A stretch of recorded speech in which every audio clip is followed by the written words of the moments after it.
राष्ट्रवादीच्या नेत्या रुपाली ठोंबरे पाटील सध्या आपल्या समवेत आहेत. आपण त्यांच्यासोबत चर्चा करू. ताई, दिवंगत नेते अजित पवार यांना जाऊन अवघे 10 दिवस झाले नाहीत. तोपर्यंत पुणे महानगरपालिकेने वर्धापन दिनाच्या निमित्तानं एक सांस्कृतिक कार्यक्रमाचं आयोजन केलं आणि टीकेची झोड उठल्यानंतर तो कार्यक्रम त्यांनी रद्दही केला. पण ह्या सर्व प्रकाराकडे कसं बघता?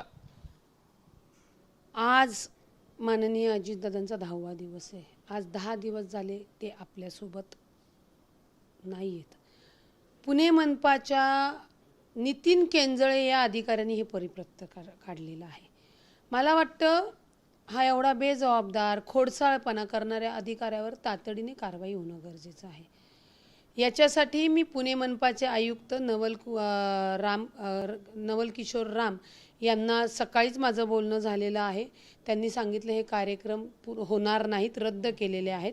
परंतु नितीन केंजळेवर तातडीने कारवाई होणं गरजेचे आहे. ज्या अधिकाऱ्याला आपण सरकारी अधिकारी आहोत, राज्याचे उपमुख्यमंत्री, अर्थमंत्री, पुण्याचे पालकमंत्री यांचं दुःखद निधन झालेलं आहे. शासकीय दुखवटा तातडीने 3 दिवसाचा केलेला आहे आणि त्यांनी 15 तारखेच्या वर्धापन दिनाचे हे परिपत्र काढावं लाजिरवाणं आहे. आणि जर त्या अधिकाऱ्याला त्याच्या गोष्टी कर्तव्याच्या अधिकाराच्या समजत नसतील प्रक्रियेच्या, तर मला वाटतं की आम्हाला जे दुःख झालंय, महाराष्ट्राला जे दुःख झालंय, त्याच्यावर जे मीठ चोळण्याचं काम या नितीन केंजळेंनी केलंय, त्याच्यावर निलंबनाची कारवाई झाली पाहिजे. खरं तर ताई, अजित पवार गेल्यानंतर अख्खा महाराष्ट्र शोकसागरात बुडाला. सर्वांनी हळहळ व्यक्त केली.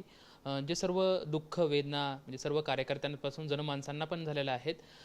पण मात्र आता अंजली दमानी यांनी एक वक्तव्य केलं की घरचं कुत्रं मेलं तरी ते दुःख 10 दिवस पाळलं जातं. मात्र ह्या सर्व ज्या प्रोसेस राजकारणातल्या घडत आहेत या संदर्भात त्यांनी एक वक्तव्य केलं. ह्या सर्व गोष्टीकडे तुम्ही कसं बघता? अंजली दमानी शूर्पणखा आहे. लाज वाटली पाहिजे त्या अंजली दमानी यांना. अजितदादा गेल्यानंतर तुम्ही म्हणतात माझे वैचारिक मतभेद संपले. स्वतःला सामाजिक कार्यकर्ते म्हणता. सामाजिक कार्यकर्त्याचा गैरफायदा घेऊन कायद्याच्या पलीकडे सुपाऱ्या घेऊन तुम्ही सुपाऱ्या वाजवता. त्या अजितदादा जिवंत असताना आपण अनेक आरोप केले. आम्ही अनेक आरोपांना कायदेशीर उत्तराने तुम्हाला प्रत्युत्तर दिलं. तुम्ही कायद्यापेक्षा मोठे आहात का? तुम्ही संविधानापेक्षा मोठे आहात का? अहो, त्या माऊलीनी आमच्यासाठी, महाराष्ट्राच्या जनतेसाठी स्वतःचं कुंकू गेलं तरी त्याच्यावर त्या दुःखावर डोंगर ठेवून राजमाता जिजाऊ आईसाहेबांसारख्या विचारावर, आईल्या मात्यांच्या विचारावर, राजमाता तारा राणींच्या विचारावर सक्षमपणे जर उभी राहिली आणि जर शपथ घेतली तर तुमच्यासारख्या महिलेला का लागायला पाहिजे? तुम्ही महिला म्हणून लायकीच्याच नाही आहात. तुम्ही सुपारीबाज होतात. तुम्ही सुपारी वाजवणाऱ्या विकृतीच्या महिला आहात. आणि म्हणून म्हणते अंजलीताई, तुम्ही शूर्पणखा आहात. तुमचं नाक कापावं लागणार. कारण का शूर्पणखाने सुद्धा, रावणाने जेव्हा रामांची सीता पळवली तेव्हा त्या भावाला चुकीच्या गोष्टीमध्ये साथ देणारी ही शूर्पणखा, ही वृत्ती तुमची दिसली. मला वाटलं नव्हतं अंजलीताई तुम्ही अशा वृत्तीच्या निघताल म्हणून. आणि अशा या बाक्या प्रसंगामध्ये उलट तुम्ही सुनेत्रा वहिनींच्या पाठीशी उभं राहून ॲटलिस्ट की येस, तुम्ही आहात नवदुर्गा, तुम्ही आहात स्त्रीशक्ती. एखाद्या घरावर एखादा कर्ता पुरुष गेल्यानंतर हा तर महाराष्ट्राचा बाप माणूस, ज्या लोकांनी कधी दादांना भेटले नाही ती व्यक्ती हळहळ करते आणि रडतीये. आणि अंजली दमाने तुम्ही काय कुठलं उदाहरण देताय? पुन्हा सांगते, तुमच्या नवऱ्याचं निधन झालं पाहिजे आणि मग मी तुम्हाला प्रश्न विचारते, का मीठ चोळताय आमच्या दुःखावर? तुम्ही आत्तापर्यंत बोललेल्या आरोपांवर आम्ही संविधानिक पद्धतीने कायदेशीर प्रत्युत्तर दिलं आणि कायद्यापेक्षा तुम्ही मोठे नाहीत, संविधानापेक्षा तुम्ही मोठे नाहीत. त्यामुळे नाहक फक्त अजित पवार यांच्या कुटुंबाचा द्वेष करायचा नाही. त्यावेळी आमचे अजितदादा कायद्याने उत्तर दिलं पाहिजे. आपण सत्तेत आहोत म्हणून आम्ही ऐकत होतो, आता ऐकणार नाही. आता ज्या द्वेषाने तुम्ही वक्तव्य कराल ती वक्तव्य तुमच्या कुटुंबाशी जोडून आम्ही सुद्धा व्यक्त होणार आहोत, एवढं लक्षात ठेवावं. खरं तर शेकापचे जयंत पाटील असतील किंवा वर्ध्याचे काही वकील आहेत ते असं म्हणतात की सुनेत्रा पवार यांचा जो शपथविधी झाला तो असंविधानिक आहे. त्यांच्या या वक्तव्याकडे कसं बघता? नाही, वर्ध्यातले जे वकील आहेत ते प्रसिद्धीसाठी बोलतात. माननीय सुनेत्रा वहिनींचा जो शपथविधी आहे तो घटनात्मक पद असलेले राज्यपाल साहेब, मुख्यमंत्री यांनी कायदेशीर संपूर्ण प्रक्रिया पूर्ण करून केलेला आहे. मी स्वतः तिथं होते, मीही वकील आहे, लक्षात घ्या. तो शपथविधी जर तुम्ही बघितला तो इतक्या अवघड आणि इतक्या दुःख यांनी घेतलेला आहे की मोजून 7 मिनिटांमध्ये शपथविधी संपलेला आहे. त्याच्यामुळे जे कोण वकील आहे त्यांचं म्हणणं अत्यंत चुकीचं आहे. त्यांना संविधानाने जरी स्वातंत्र्य दिलं असेल बोलण्याचं, परंतु कायद्याला त्याचा कुठलाही थारा नाही. आणि ते प्रकाश झोतामध्ये किंवा आता सुनेत्रा वहिनींवर बोलल्यावर आपलं नाव मीडियामध्ये वगैरे येईल म्हणून ते केलेलं दिसते. त्याच्यामुळे त्यांच्याकडे लक्ष देणं आणि त्यांना तेवढं सांगणं एवढं गरजेचं आणि महत्त्वाचंही नाही आहे. खरं तर उपमुख्यमंत्री अजित पवार यांचं विमान अपघातामध्ये दुःखद निधन झाल्याच्या नंतर अवघा महाराष्ट्र हळहळला. म्हणजे सर्वांच्या मनामध्ये ते वेदना असेल, आणखी हे दुःख कुठंतरी हे होतंय. मात्र प्रत्येकाला एक प्रश्न पडलाय की अजितदादा, काही प्रश्न आता उपस्थित केले जात आहेत की अजित पवार यांचा खरं तर अपघात झाला का घातपात झाला, या सर्व अनुषंगाने चर्चा सुरू होत आहेत. अजितदादांच्या नेतृत्वात तुम्ही काम केलंय, राष्ट्रवादीची रणरागिणी म्हणून तुम्ही काम केले, बऱ्याचदा अजितदादांनी तुमचं कौतुक सुद्धा केलेलं आहे. मात्र अजितदादाच्या संदर्भात काय झालं असेल, तुम्हाला काय वाटतंय? एक तर पहिलं सांगते की शेकापचे पण जे बोलले की बाई हिंदू धर्मामध्ये तिसऱ्या दिवशी शपथ घेतली, तर शेकापच्या जयंत पाटलांना सांगणे की त्यांनाही सांगणे की तुम्ही मारणार ना तर तुमच्या बायकोला सांगा की 10 दिवस नाही का 10 महिने नाही का वर्षभर काही विधी करायचे नाहीत. सुनेत्रा अजितदादा पवार या हिंदू आहेत, या शाहू फुले आंबेडकर विचारांनी चालणाऱ्या आहेत. आणि सगळ्यात महत्त्वाचं, सुनेत्रा अजितदादा पवार यांनी राजमाता जिजाऊ आईसाहेब, राजमाता अहिल्यामाता, राजमाता तारा राणी, झाशीची राणी या विचारावर त्यांची ही पावलं आहेत. त्याच्यामुळे तुमच्यासारख्या बुचकट विकृत लोकांच्या सल्ल्याची गरज नाही. त्यामुळं कधी शपथविधी घेतला, का घेतला हे तुम्हाला विचारण्याचा सुद्धा अधिकार नाही. तुम्ही जो पक्ष चालवता त्या पक्षामधनं महिला सक्षम सुरक्षिता ही अख्ख्या महाराष्ट्राने बघितली. तुमच्या पक्षामध्ये कुठलीही महिला काम करणार नाही, कारण का तुमच्या या बुरसट विचारांनी. एक आता तुम्ही विचारलं अजितदादांचा घात की अपघात, एक लक्षात घ्या. तुम्ही म्हणला की अजित आता कौतुक करत होते, खरंच कौतुक करत होते. अजूनही विश्वास बसत नाहीये. माझंच कौतुक नव्हते करत, त्यांचे जी कार्यकर्ते मावळे होते ते सगळ्यांचे त्यांचा 1 to 1 कनेक्ट होता. अहो साध्यातला साधा कार्यकर्ता सुद्धा त्यांना डायरेक्ट फोन लावून प्रश्न अडचण सांगायचा. ह्या अजितदादांचं अचानक हे जे काही विमान अपघात दाखवत आहेत,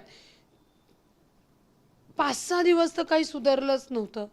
परंतु जो काही घटनाक्रम समोर येतोय, तर राज्यातल्या प्रत्येक नागरिकाची इच्छा आहे, आमची इच्छा आहे की हा घात आहे का अपघात आहे याची उच्चस्तरीय चौकशी होऊन आमच्या समोर ठेवावे. जरी ते सुनेत्रा वहिनींचे पती असले, जरी ते मोठ्या साहेबांचे पुतणे असले, जरी ते पवारांच्या असले, जरी त्यांचं नातं गोतं असलं, तरी महाराष्ट्राच्या प्रत्येक व्यक्तीशी त्यांचं नातं होतं. आमच्यासारखांचा बाप माणूस होता, नेतृत्व होता.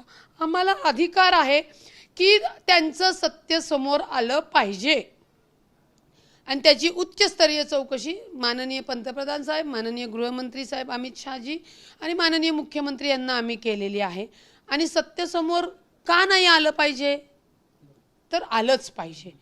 कारण का पायलट ऐन टायमाला बदलले, बॉडी जळल्या पण कागद जळाली नाही, 6 माणसं होती 5 माणसं मिळाली.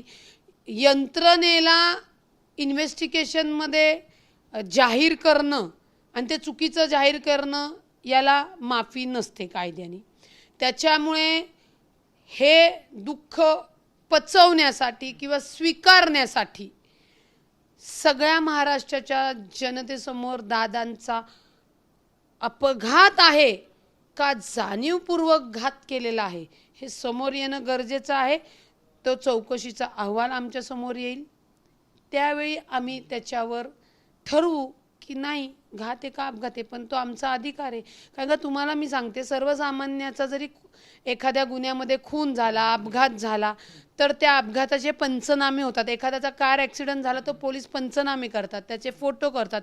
ती बॉडी कितीही कशीही विवस्त्र क्रूर म्हणजे एक बघण्यासारखी नसेल तरी त्याचे फोटो होतात, व्हिडिओ शूटिंग होतात.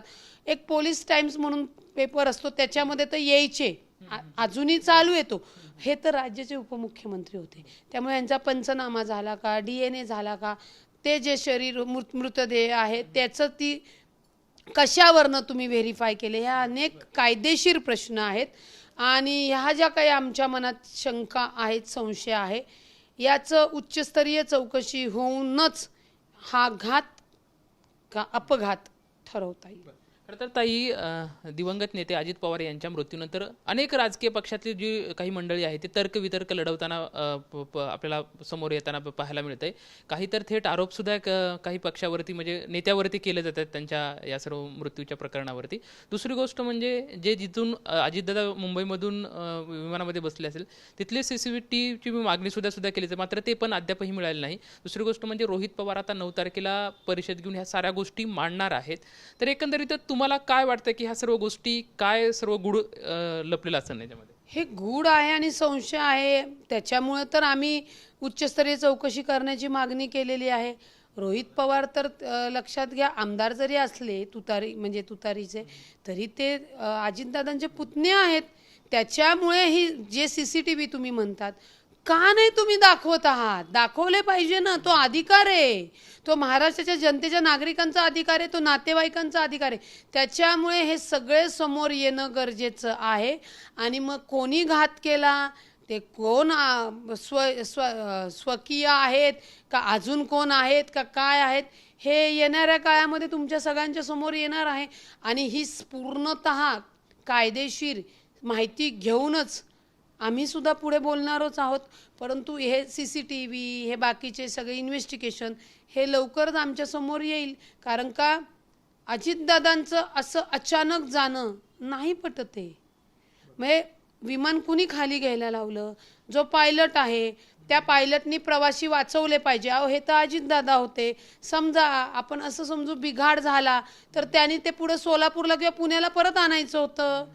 एवढा जो स्फोट झाला, पायलट त्याच्यामध्ये बदलले गेले, ह्या सगळ्याच गोष्टी एकाच वेळी अजितदादांबरोबर कशा घडल्या, याला योगायोग नाही म्हणता येणार. या घडून आणल्या का याचाही तपास झाला पाहिजे. आणि त्याच्यामुळे हा खरंच घात आहे का अपघात आहे हे चौकशीच्या या सगळ्या पारदर्शक समोर ठेवल्यानंतर समोर येईलच. आणि मगच आपल्याला त्याच्यावर ठरवून आम्हालाही पुढे बोलता येईल.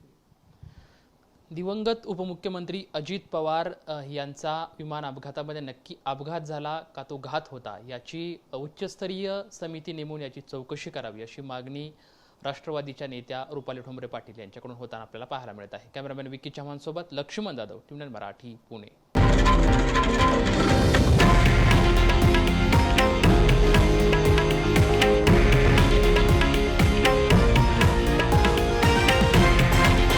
हे आहे देशातील नंबर 1 न्यूज नेटवर्क आणि आपण पाहत आहात TV9 मराठी, एकमेव.